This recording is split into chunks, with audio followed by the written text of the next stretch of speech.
Učitelia sa po 3 dňoch protestov z ulic vytratili. V Spišskej Novej Vsi ich dnes vystriedali žiaci. Tí ale protestovali za seba. Chcú mať kvalitné učebnice a pomôcky, ústavou garantované bezplatné školstvo a teplo v triedach.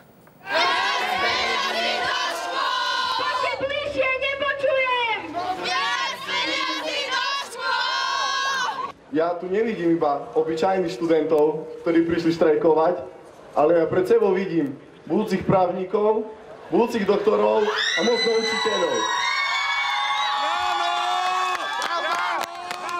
Títo mladí ľudia si uvedomujú, že sú budúcnosťou Slovenska. Chcú, aby sa mohli vzdelávať kvalitne a podľa ústavy. Naši rodičia platia dosť veľa daní na to, aby mali lepšie podmienky v školách. Štát by mal zabezpečiť učebnice a učebné texty bezplatne. A to sa nedieje. Vyučovanie je občas aj zdraviu nebezpečné.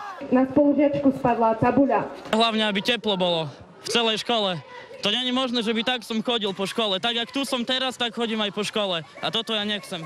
Stredoškoláci zo Spišskej Novej si podpísali aj otvorený list s požiadavkami, ktorý posielajú pod stromček vláde. Bola by som veľmi rada, ak by sa k tomu pripojili ostatné školy, teda študenti. Zo Spišskej Novej si Marek Baláš, televízia Markíza.